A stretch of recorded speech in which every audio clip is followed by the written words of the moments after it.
G'day folks, today I'm just sort of mucking around a little bit with this Cooper 4-stroke PT stationary engine.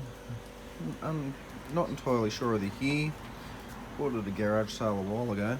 You pay $20 for it.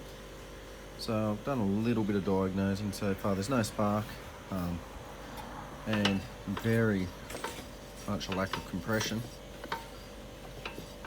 And it just winds over with little resistance at all. I have put some ATF down the plug hole and compression does come back. So we've either got some stuck rings or the bore's just worn out. Hopefully it's just some stuck rings, and after a bit of use it will come good. So it's sat around that long, the fuel tank doesn't even smell of fuel anymore. It just doesn't have a odour at all. And it's got its original little strainer in there. And what can I say? The air filter, the nuts snapped off, so the guy had used some bail tying to hold it down. Obviously, dusty air still could have got past quite easily.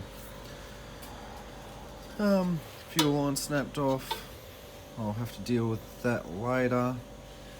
But for the most part, no, it's all there.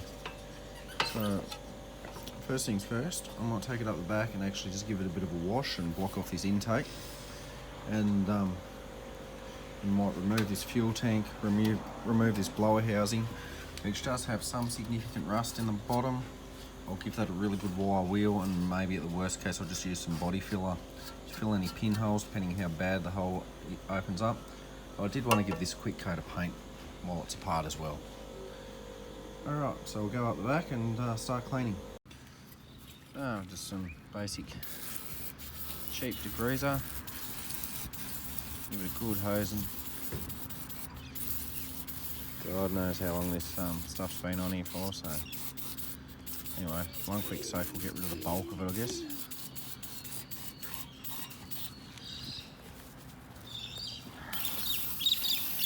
I've covered up the intake pipe, tube, whatever you want to call it. Bit of rag and some insulation tape. So, for the most part, we'll get most of the crap off anyway and see how carried away I want to get. Might clean it again while it's apart.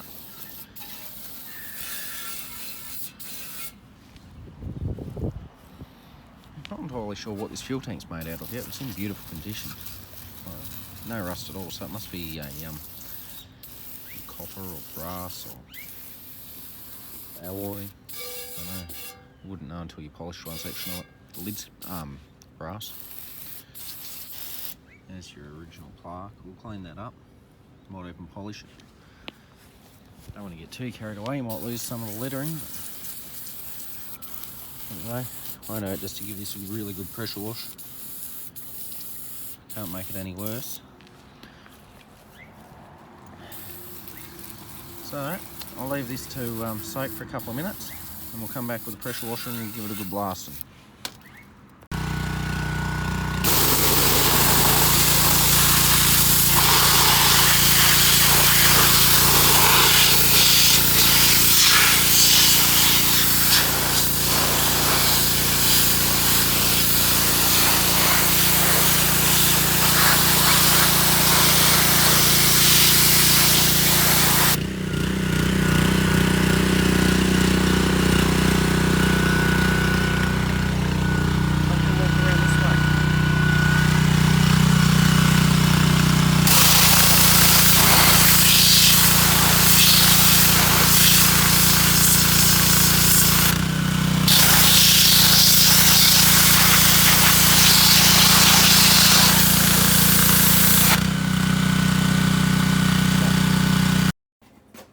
Alright, so first things first, I'll take this fuel tank off.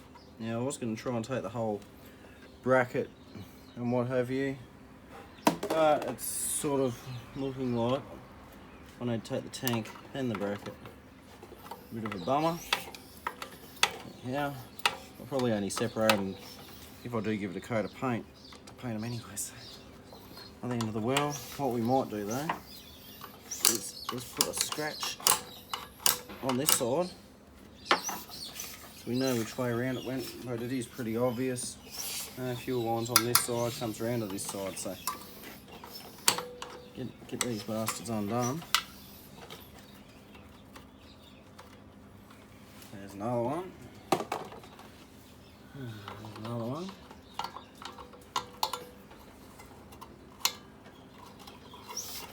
Oh, will you bugger off with that boy?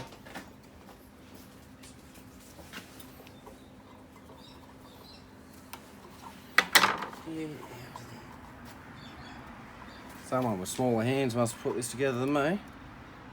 Do you want me to try and get it undone? No, sweetie, I've almost got it. So, that'll be interesting to put back together because it's a plate that's threaded that goes in the top. I might do that off camera, darling, because it's going to get sworn at. And you can stay inside while I do it. Okay.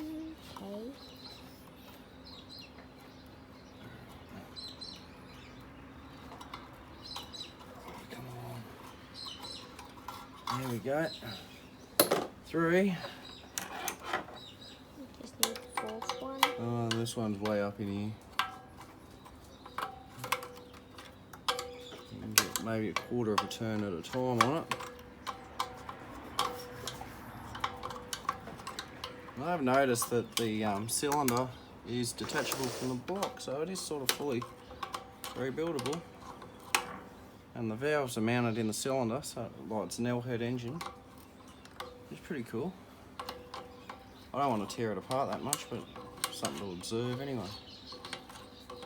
I'm hoping that, get some spark back, make it look nice, and once it's been running for a bit and warms up, the rings sort of reset themselves. I don't know how long it sat. It could have sat for 30 or 40 years.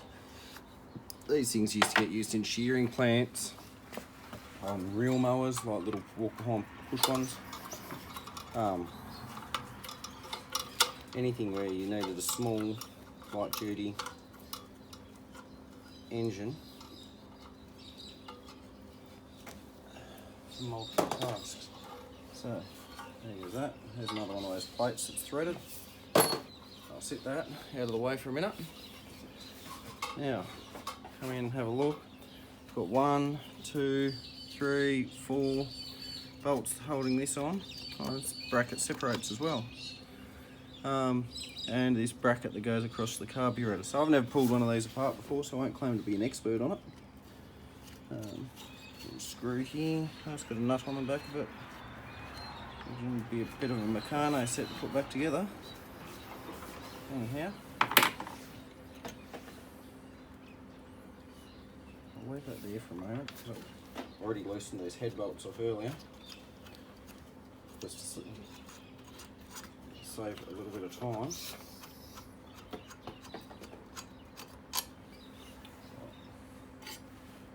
them back in because they're going to get painted if I paint it. I'm not sure about this bracket. I might just leave it on there for now so we know which way around everything goes. We can sort it out if we need to. I'm just going to pause for a minute and see what we need to do to get this front cover off the engine here. Alright, so I've removed this top screw here, and it appears that's the only screw that holds this cover on, unless I haven't found one yet and we're about to snap it off.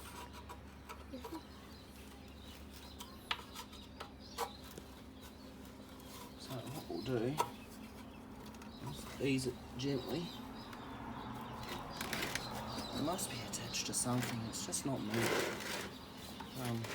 Have a look down in here. Brackets.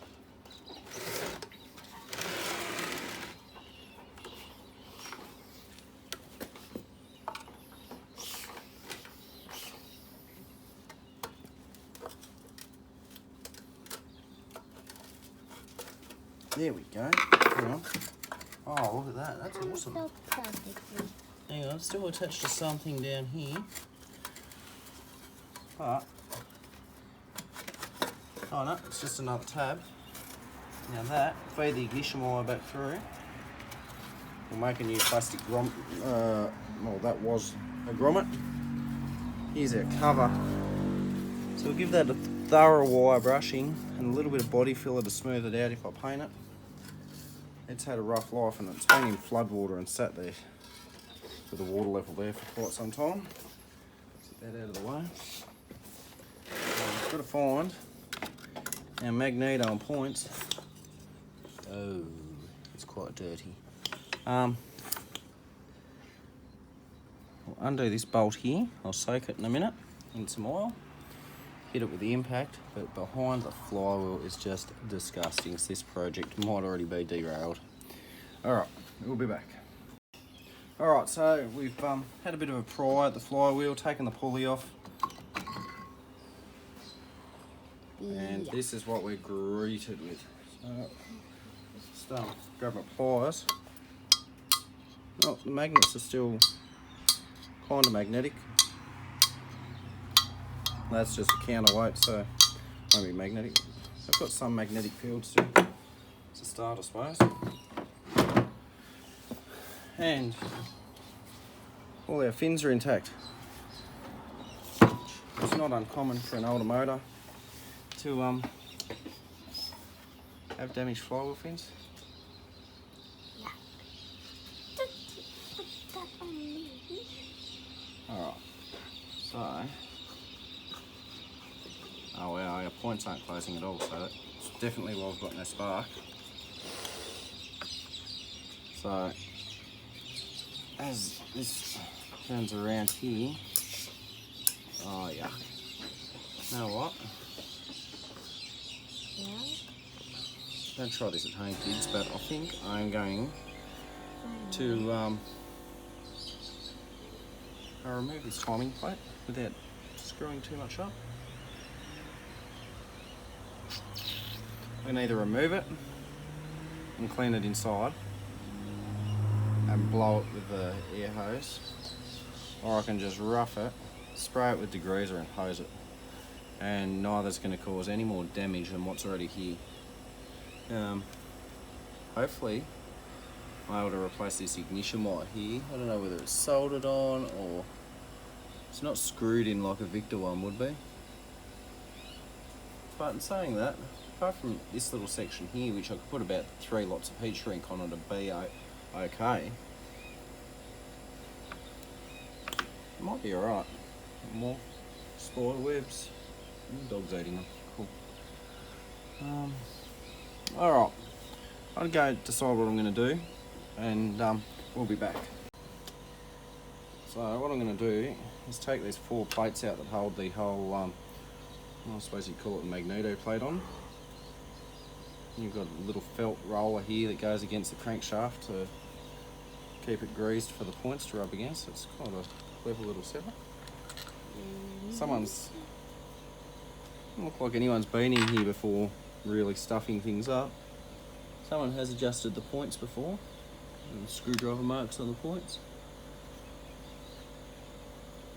I think if I just give these a really careful wash and then set them on the fire overnight, inside, not in the fire, we've got a fireplace, we can dry it out really nicely and see what damage there is in the morning once it's dried out. That sounds nice. Come on, you little bugger. There's no reason for that to still be attached. I want to finish backing this bolt out. Oh, that's all the way, alright. Oh, there we go. Alright, so I'm just going to quickly knock this flywheel key out and pull that off, and we'll go from there. So plan B, again, I've never pulled one of these apart. So taking this plate off actually opens up the crankcase. Can't get a good angle in there. So, and also to finish getting that off, I've got to get this flywheel key out, and it just will not budge. I don't want to give it too much more curry and completely break it. So I am going to have to file it to get the flywheel back on, unfortunately. So, I'm going to have to stop and think and muck around tonight getting this cleaned out, but I'll probably end up using the parts washer. Just use a diesel and a little toothbrush just to clean it, and then I'll give it a quick degrease in the morning and dry it out in the sun. Which seems like a good plan of attack. So I've just had a really good go at this with some degreaser, a bit of water, just got it sitting in the sun drying. Probably give it half an hour or so to dry. So I've decided against painting at the back here, because to do a good job of it, I'd need to strip it down in its entirety. I don't really have time for that. I will give the exhaust a coat of paint though, and also the blower housing, I suppose you could call it. I'll tidy that up. So what's next? We'll clean up that blower housing while this dries, clean these points up, and adjust them as necessary. Put the flywheel back on and see if we've got some spark, I suppose. So I've given this cover a bit of a wire brushing, and I've hit my next dilemma. I've got no gloss black paint at the moment, so all I'm going to do for now is, like the other Victor, just give it a coat of clear coat, and just to seal it and protect it from getting any worse. And that way, if the new owner of this engine wants to leave it as original as possible, it's still wearing its original paint under the clear. So not going to be a heavy coat or anything, just a thick coat to bring out the original, or what's left of the original black.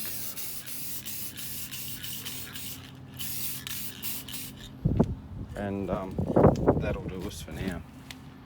There's quite a bit of pitting there in the bottom, but you can't really see it because it's towards the bottom of the engine. I'll leave it at that for now, I guess. So after cleaning everything, our points do indeed close now and open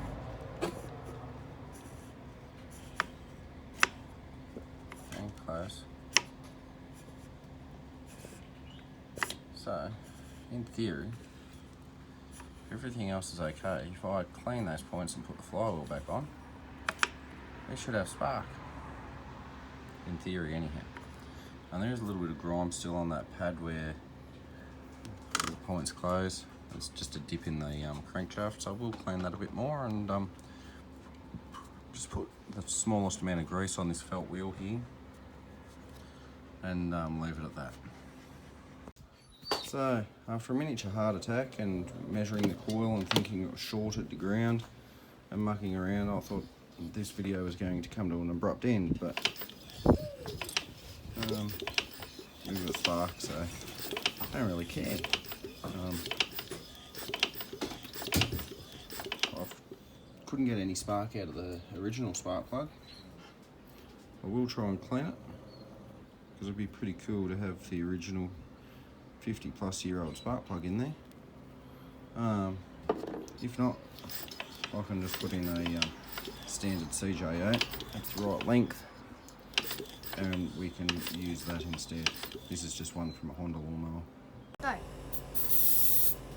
Alright, put something explosive in it, we'll see if it even fires before wasting time with the carburetor clean.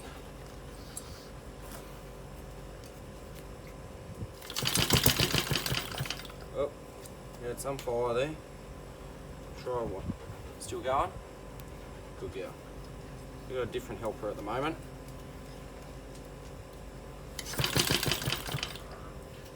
Try some. Might give it a little shot of degreaser. Our plug's not terribly great either, more than likely, but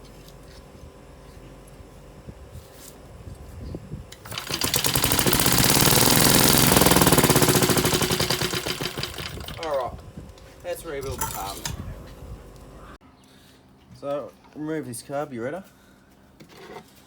The throttle linkage to the governor is this little cotter pin that's never been bent out by the looks of it.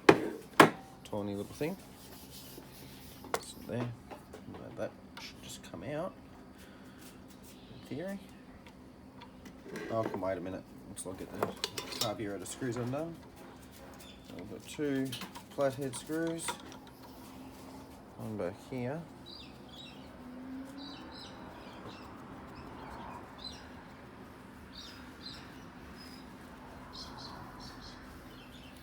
So I don't want to strip this carb in its entirety if it's fairly clean inside, because we run the risk of stripping screws and stuff in this very, very old alloy, which will just cause us to have a very bad time. At this stage, I've got to work out how I'm going to get around having that snapped off fuel on.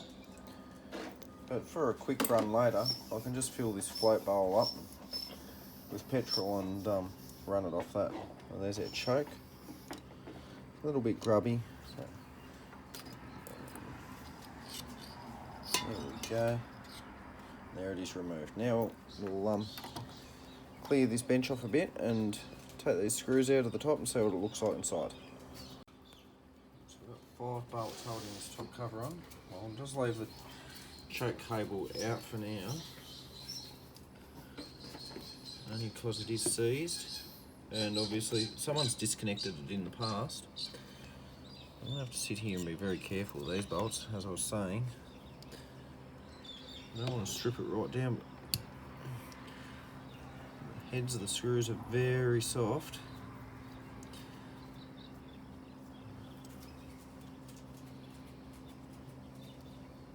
I'll just work my way around them. The ones that go easier, I'll undo first. It's a good sound when they just go click and come out. It's not a good feeling when you're undoing a bolt though, and it goes from being really, really, really hard to really, really easy to turn because you've snapped it off. That one.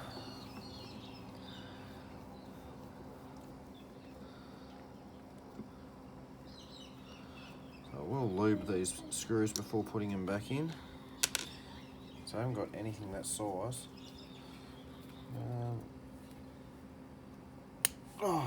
Don't hold screwdrivers like that at home, kids. You will slip and you'll stab yourself in the hand. And then you'll be like me and end up back in the ER again. What is it like inside? It's actually not too bad. A little bit of crap. But if that's the worst of it, we'll be right. So what size is that bolt? Can't be 1/2 inch. Oh, it's 1/2 inch. Okay.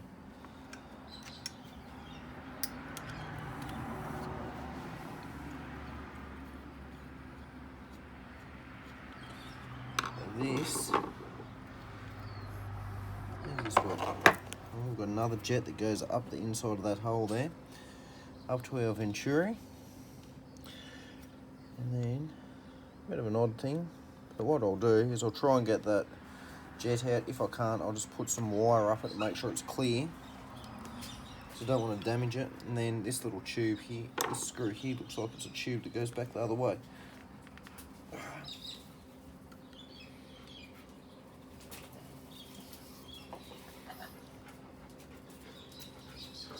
If anyone's still tuned in, hasn't got bored and left, let us know in the comments below if you prefer these longer videos and you can just sort of skip and jump to the bits you like, or whether you'd just rather me get straight to the point and deal with it. Right.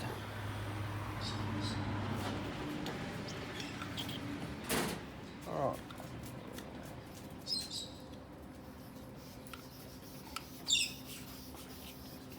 I'm just going to leave that jet in there. I think nah.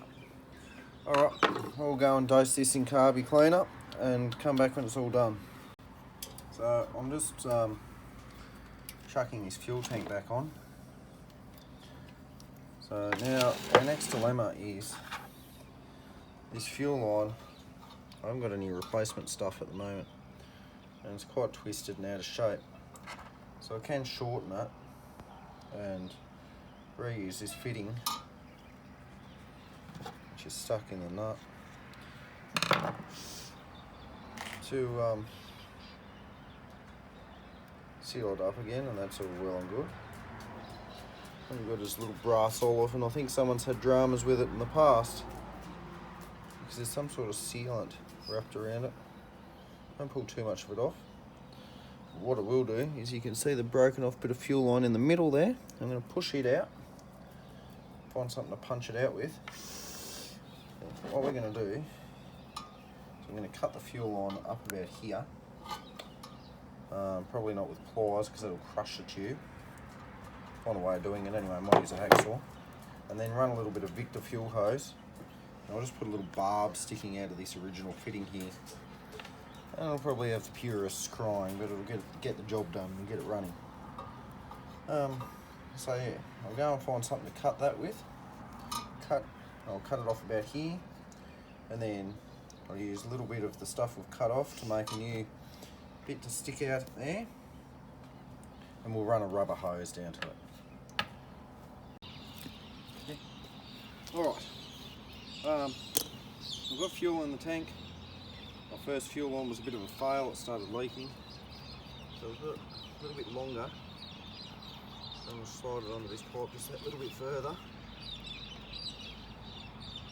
Surprised that the other end's not leaking, but anyway, let's take what we can get. This engine spins anti-clockwise, so nothing different. Put our choke on, put our fuel valve on. And watch it starts leaking somewhere else now. Throw the ball for the dog. So used to wanting it the other way for other engines. This is assuming it will start. Assuming I didn't stuff something up in that carb somewhere. And I popped.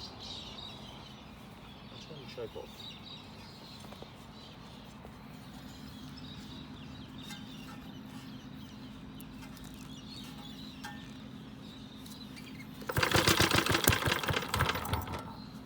Popped again. When this thing takes off, it's probably going to billow out smoke. I was even thinking earlier when I started it up, I also had some ATF in the cylinder. Third time's a charm. Or not. So what we'll do, open up that one a bit. Bucket send it. A little bit more throttle. I think it's that way, it's more throttle anyway. Everything else seems to be backwards on this engine.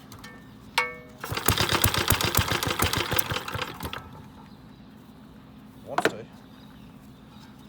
Really wants to.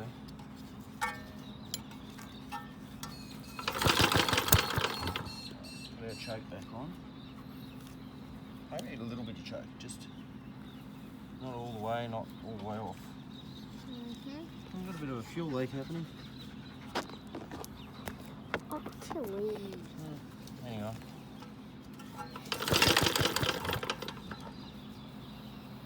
Might have to come back and have another look tomorrow morning. Either that or our plug's fair. It is just a very dirty old CJ8 that I threw in there. Oh, close. I think this will like probably take 7 now. Oh, who knows, Dylan?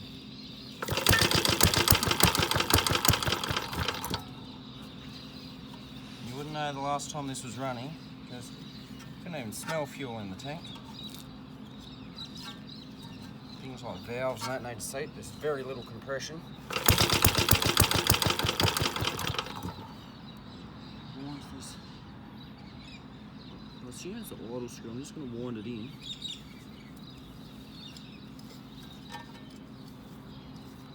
I think it might be flooding a bit.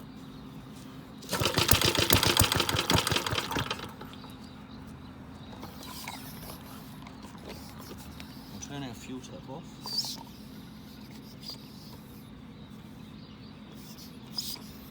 We've got like a nozzle here that screws into a jet inside the carb.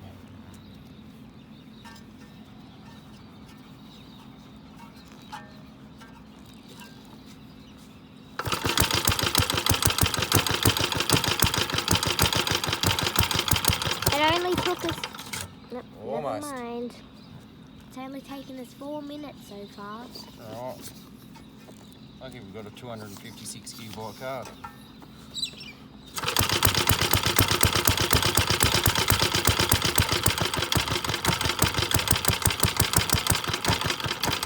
Is it gonna keep going? Nope. Oh, we're getting more each time, Dawn, so as soon as it gets a bit of warmth into it, things will start freeing up.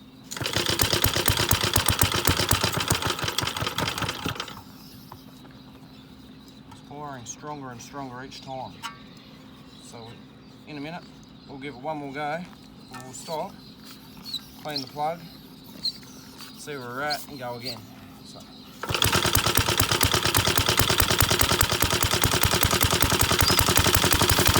I guess it's the 20th time to start. Last time to start, that's what it is. Page 20.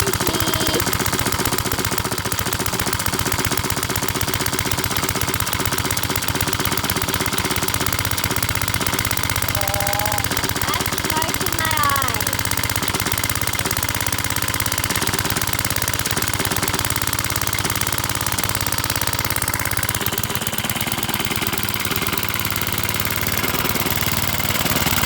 I'll turn the fuel tap off. We'll just let it run through what's in the carb. See what the compression's like.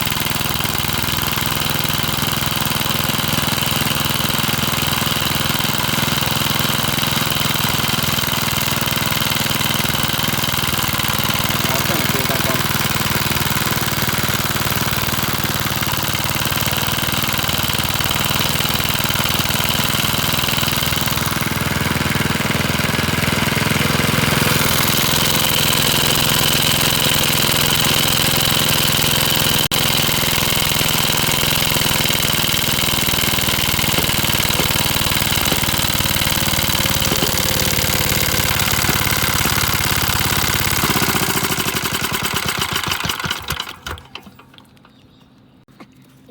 Oh, compression check. No. Who knows how long this thing's sat for. The rings are freed up after that couple of minute run.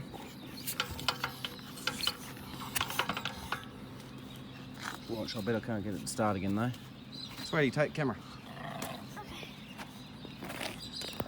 We'll see if it'll restart. I think it will run. I know it's going to run a lot better than it did the first couple of times, though.